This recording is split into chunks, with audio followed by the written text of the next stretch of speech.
खबरों की दुनिया में सूत्रों को लेकर भूचाल आया हुआ है। या तो सूत्र बदल गए या फिर पत्रकार नहीं रहे। सवाल है कि गलत जानकारी देने वाले पत्रकार गलत जानकारी देने वाले सूत्रों के साथ क्या करते हैं? क्या गलत जानकारी देने के बाद भी उन सूत्रों के संपर्क में रहते हैं या नए सूत्र बना लेते हैं जो नए सिरे से गलत जानकारी दे सके? एक पाठक और दर्शक के लिए सूत्रों के हवाले से आने वाली खबरों और पत्रकारिता के संकट को समझना जरूरी हो जाता है, ताकि पता रहे कि खबरों के लिए जिन जरूरी तत्वों पर आप भरोसा करते हैं वह भरोसे के लायक है भी या नहीं। सूत्रों के हवाले से हर बार मुख्यमंत्री बनने और हर बार नहीं बनने का रिकॉर्ड गुजरात के नितिन भाई पटेल के नाम हो सकता है। उसी तरह सूत्रों के हवाले से हर बार उप मुख्यमंत्री बनने और हर बार उप मुख्यमंत्री नहीं बनने का रिकॉर्ड गुजरात से ही यूपी गए AK शर्मा के नाम हो सकता है। नितिन पटेल 2014 के बाद से ही सूत्रों के हवाले से मुख्यमंत्री बनाए जा रहे थे। इस बार भी मुख्यमंत्री पद के लिए नाम चला, लेकिन सूत्रों ने यह नहीं बताया कि नितिन पटेल मंत्रिमंडल से ही बाहर होने जा रहे हैं। उसी तरह AK शर्मा को भी पत्रकारों ने सूत्रों के हवाले से कई बार यूपी का नया उप मुख्यमंत्री बनवाया है। AK शर्मा कभी मंत्रिमंडल का हिस्सा नहीं बन पाए और इन दिनों प्रदेश बीजेपी के 17 उपाध्यक्षों में से एक हैं। AK शर्मा 1995 से 1997 के बीच गुजरात के मेहसाणा के जिलाधिकारी रहे हैं। नितिन पटेल उसी मेहसाणा के कड़ी क्षेत्र से विधायक थे जब 1995 में पहली बार कैबिनेट मंत्री बने थे। मेरी राय में दोनों चाय पे चर्चा करें और इन सूत्रों का पता लगाएं। मूड हो तो कुछ हमें भी बताएं। बीजेपी कवर करने वाले कई पत्रकारों की पहचान बीजेपी और उसके नेता के बचाव और वाहवाही करने वालों की हो चुकी है। इससे भ्रम होता है कि सत्ता के भीतर उनकी काफी पैठ है और खबरों पर पकड़ है, लेकिन इस मामले में उन्हें भनक तक नहीं लगी कि गुजरात जैसे महत्वपूर्ण राज्य में क्या होने वाला है। एक पत्रकार का नाम अपवाद के तौर पर यहां लाना ठीक नहीं रहेगा, क्योंकि हमारा फोकस पत्रकारिता के तंत्र के भीतर आए विध्वंस पर है। माना जाता है कि पार्टी जब विपक्ष में होती है तब पत्रकारों की पहुंच ज्यादा सुलभ हो जाती है। कांग्रेस के अलावा दूसरे विपक्षी दलों में भी पत्रकारों को अब कुछ भनक तक नहीं लगता और ना उन्हें कवर करने वाले पत्रकार ऐसी खबर लिखते हैं जिससे पार्टी के भीतर की कुछ जानकारी मिल सके। जिस तरह से बीजेपी कवर करने वाले पत्रकार खाली हाथ बैठे रहे, वही हाल पंजाब में कांग्रेस कवर करने वाले पत्रकारों का हुआ।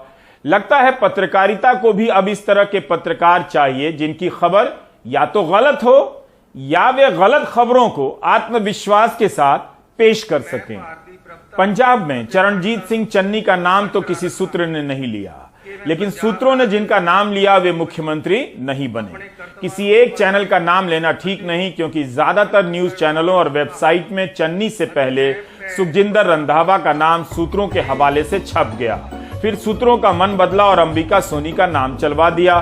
तभी सूत्रों को लगा होगा कि सुनील जाखड़ का नाम चलवाते हैं, तो सुनील जाखड़ का चलवा दिया। बीच बीच में सूत्रों को ब्रेक लेना होता था तो नवजोत सिंह सिद्धू का ही नाम चलने लगता था। अब कोई सूत्र था भी या नहीं, यह एक खुला प्रश्न है।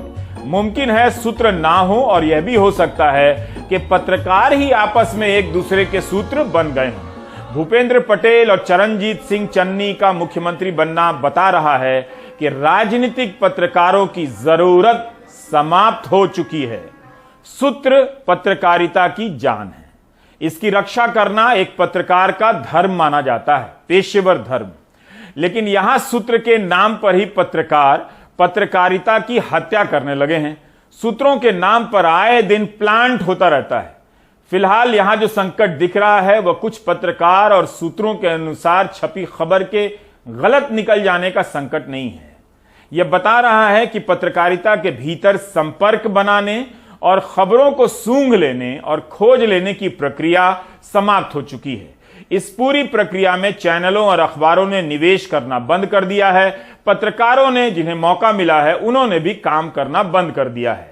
पत्रकार चाटुकारिता के मामले में सत्ता का करीबी लग सकता है, लेकिन खबरों के मामले में वह भी उतना ही दूर और लाचार नजर आ रहा है।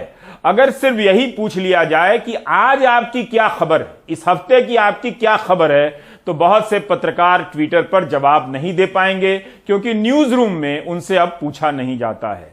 दूसरा, सत्ता और पार्टी के भीतर पत्रकारों के लिए दरवाजे बंद किए जाने लगे हैं। सत्ता से उसका संबंध ट्विटर के जरिए ही रह गया लगता है। 31 साल के धवल पटेल ने पिछले साल मई में जब सूत्रों के हवाले से खबर लिख दी कि विजय रूपाणी को मुख्यमंत्री पद से हटाया जा सकता है, तब पुलिस ने उन पर राजद्रोह का मुकदमा कर दिया। उनकी खबर को वेबसाइट से हटाया गया और धवल पटेल गिरफ्तार कर लिए गए। बाद में धवल पटेल ने भारत ही छोड़ दिया। यह प्रसंग बताता है कि सूत्रों के हवाले से सही खबर करने पर जेल हो सकती है, गलत खबर करने से कुछ नहीं होता है।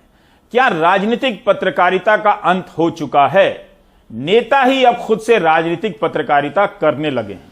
आज ओलंपिक समापन की दिशा में जा रहा है और आपने देश को खुश कर दिया है। हाल ही में प्रधानमंत्री नरेंद्र मोदी ने एक वीडियो साझा किया।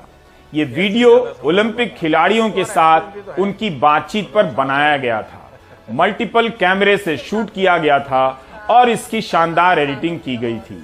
खास अनुभव बताना है तो मुझे बताइए, मैं सुनना चाहूंगा। हमारे लिए सबसे बड़ी अमानत तो यही थी कि हम हिस्ट्री में फर्स्ट टाइम सेमीफाइनल में पहुंचे ओलंपिक्स के। उसी तरह से राहुल गांधी ने राजीव गांधी और उनके पायलट जीवन को लेकर अपने प्रसंग को साझा किया और पूरी बातचीत और जो साझा कर रहे हैं उसकी एडिटिंग कांग्रेस की तरफ से की गई। And it's the plane my father first flew commercial on. See, that's the real thing.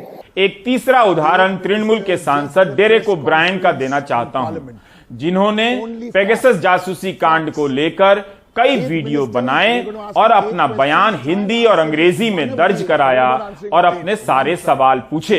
ये तीनों काम पत्रकारों को करने चाहिए थे, लेकिन ये तीनों काम नेताओं ने खुद किए। हाल ही में लोकसभा और राज्यसभा टीवी को बंद कर संसद टीवी लॉन्च हुआ है। पुराने पत्रकार निकाल दिए गए। पेशेवर पत्रकारों की जगह सांसद ही सांसद का इंटरव्यू कर रहे हैं। राजनीतिक दल वाकई पत्रकारिता को लेकर आत्मनिर्भर होने लगे हैं। राजनीतिक पत्रकारों की जरूरत तो रहेगी, भले ही उनकी वरिष्ठता के अनुसार अब वैसी खबरें नहीं मिला करेंगी। ट्विटर पर अनिंद्यो चक्रवर्ती ने राजनीतिक पत्रकारिता के संकट को संक्षेप में रखने का प्रयास किया है। न्यूज राष्ट्र, राज्य और सत्ता के सिस्टम का रोजनामचा है। किसी भी न्यूज संगठन के 3 प्रमुख बीट होते हैं, जिससे पता चलता है कि राज्य नाम की संस्था के भीतर क्या चल रहा है। राजनीति और सरकार, राष्ट्रीय सुरक्षा और सुरक्षा, प्रतिरक्षा, अर्थव्यवस्था और बिजनेस, इन तीनों बीट से आने वाली खबरें आमतौर पर अखबारों के पहले पन्ने पर होती हैं और न्यूज चैनलों में हेडलाइन की जगह पाती हैं। बाकी सारे मुद्दों को पीछे हटना पड़ता है। एक तरह से यह फॉर्मूला बन गया है कि न्यूज रूम में किस खबर को पहले नंबर या पहले पेज पर रखा जाएगा। इन तीनों बीट को कवर करने वाले रिपोर्टर की हर मामले में सबसे तेज तरक्की होती है और वही राजनीतिक संपादक या न्यूज एंकर बनते हैं। संपादक बनकर भी वे इसी प्रक्रिया को बनाए रखते हैं। पाठकों और दर्शकों की ट्रेनिंग भी इसी तरह से खबरों को पढ़ने और देखने की हो जाती है। उन्हें लगता है कि सत्ता, अर्थव्यवस्था और रक्षा की खबर ही असली खबर है।